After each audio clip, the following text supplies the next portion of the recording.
ఒక్కొక్క బీరుకు 30 నుంచి 40 రూపాయల ధరలు పెంచాను. మేము ఉన్నప్పుడు నామమాత్రంగా ధర రేటు పెంచితేనేమో మొత్తం మందమ్మి ప్రభుత్వాన్ని నడుపుతుంది అనేటట్ల రాద్ధాంతం చేసింది. మరి ఈరోజు ఎప్పుడు కానీ వినేరుగని రీతిలో ఇంత పెద్ద ఎత్తున 30-40 రూపాయలు పెంచడం అనేది మరి దేనికి సంకేతం అడుగుతా ఉన్నాం. 4-5 నెలల క్రితమేమో బొంబొం బీరు, బిర్యానీ బీరు, ఎవరు చూడని బీర్లు తీసుకొచ్చి పెట్టిరు. నాణ్యత లేని బీరు తీసుకొచ్చి దాని ద్వారా ఆదాయాన్ని నింపుకోవాలని చూసిండ్రు. రకరకాలుగా మరి వార్తలు కూడా వచ్చినాయి. ఎక్కడ కూడా దాని మీద ఖండన కూడా వేయలేదు. మళ్ళీ ఈరోజు బీర్ల ధరలు, రేపు మళ్ళా మిగతా లిక్కర్, వైన్, విస్కీ ధరలు రేపు 10 రెడీ ఉన్నాయి. అంటే ప్రభుత్వము ఆదాయ వనరులు పెంచాలంటే ఇక వీళ్ళకు మద్యం తప్ప ఏది కనబడుతుందని అనిపిస్తుంది. డిజిటలీలను భయపెట్టేయడము, మద్యం ధర పెంచడము. మరి అసెంబ్లీలో గతం మేము ఉన్నప్పుడు బెల్ట్ షాపులు అన్నీ బంద్ చేస్తామని అన్నారు. మరి అలా ఎన్ని బంద్ అయినా తెలియదు, ధరలు మాత్రం పెరిగిపోతూ ఉన్నాయి.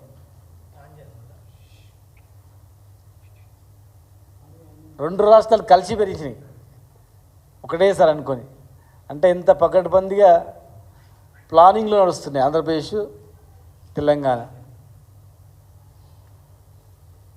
మద్యం మాఫియా నడిపిస్తూ ఉంది, రెండు రాష్ట్రాలను నడిపిస్తూ ఉంది. ధరలతో పాటుగా అవన్నీ వాళ్ళే తయారు చేస్తూ ఉన్నారు.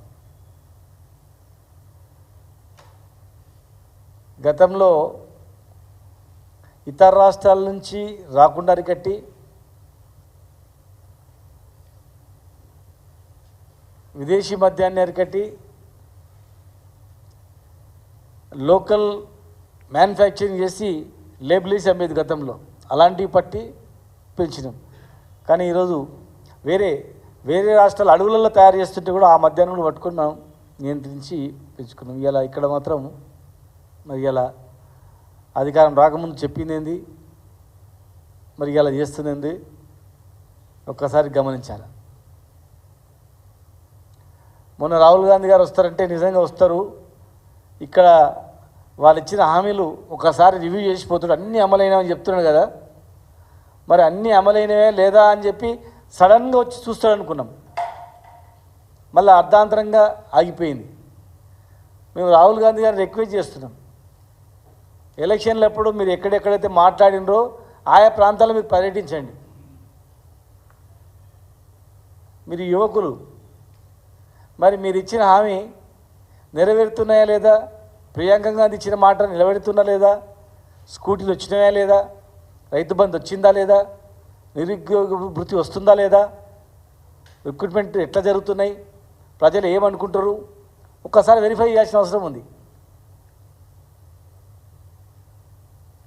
మిమ్మల్ని నమ్మి తెలంగాణ ప్రజలు ఓట్లు వేసిండ్రు.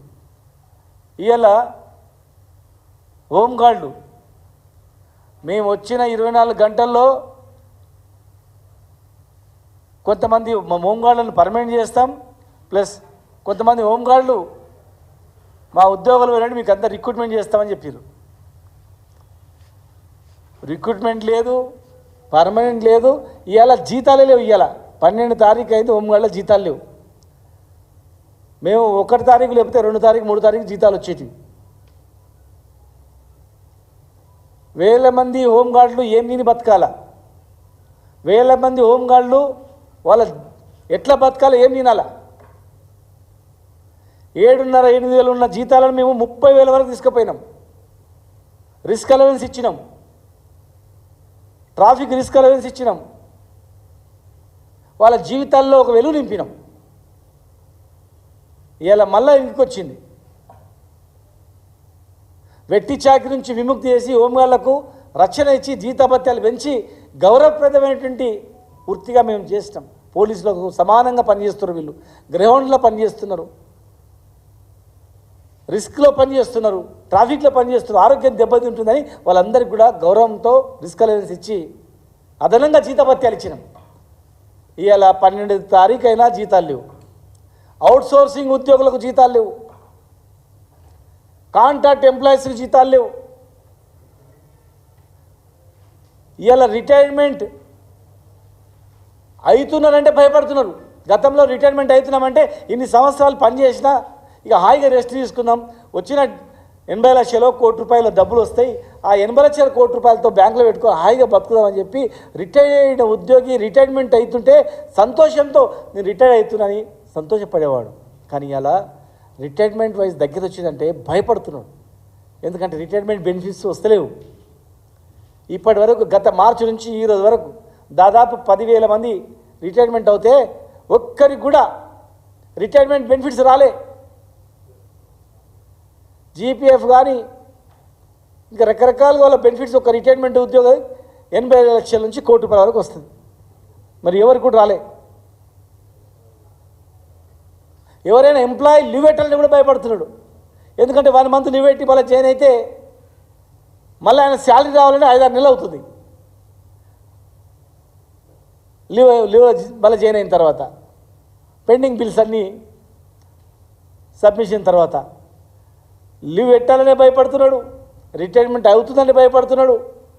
ఎవరైనా ప్రభుత్వ విధానాలకు ఒత్తిడులకు రకరకాల వేధింపులకు భయపడి రిటైర్మెంట్ చేసుకుందామంటే కూడా రిటైర్మెంట్ వాలంటీ రిటైర్మెంట్ ఇద్దామంటే కూడా భయపడుతున్నాడు. ₹1 రాదు కదా ఎట్లా అని. ఇదేం పరిస్థితి?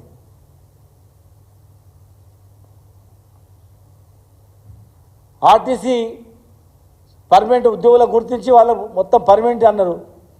ఇలా ఆర్టీసీ పరిస్థితి రోడ్ల మీదకి వచ్చింది.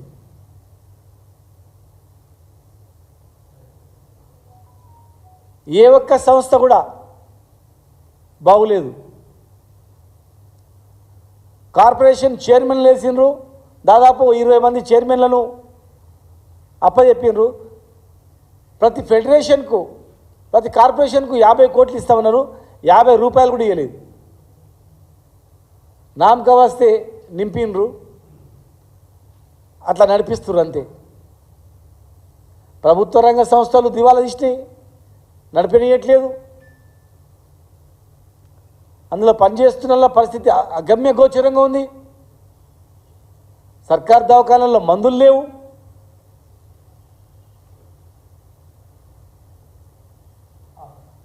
హాస్టళ్ల పరిస్థితి అధ్వానం. ఎంప్లాయీస్ హెల్త్ కార్డు బ్రహ్మాండంగా చేస్తామన్నారు, ఈహెచ్ఎస్ స్పెషల్ స్కీమ్ అన్నారు, ఎక్కడా లేదు.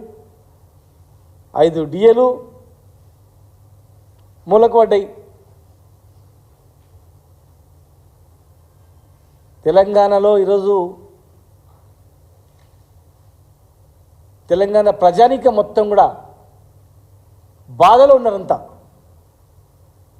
రాహుల్ గాంధీ గారు వస్తుందంటే చాలామంది మాకు ఫోన్ చేసిండ్రు వరంగల్ నుంచి, అన్న మేము కలుస్తాం, ఇటు చెప్తాం, అందరం రిటైర్డ్ ఎంప్లాయీస్ కలుస్తాం, హోంగార్డులు మా ఉద్యోగాలు తీసినా సరే మేము పోయి కలుస్తాం, ఆంధ్రప్రదేశ్ గవర్నమెంట్లో తీసేసిన ఉద్యోగులు మేము తీసుకుంటామని మాట ఇచ్చిర్రు, మరి మేము కలుస్తాం. వరంగల్ డిక్లరేషన్ పూర్తి స్థాయిలో రుణమాఫీ అక్కనే. మరి వరంగల్ డిక్లరేషన్ కంప్లీట్ అయిందా లేదా? ఒక ఊరు తీసుకుపోతాం. ఇక్కడ నుంచి రైతు బంధు, రైతు బీమా, పార్లమెంట్ ఎన్నికల్లో మరి మీకు 0 వచ్చింది అవహేళన చేసిండ్రు.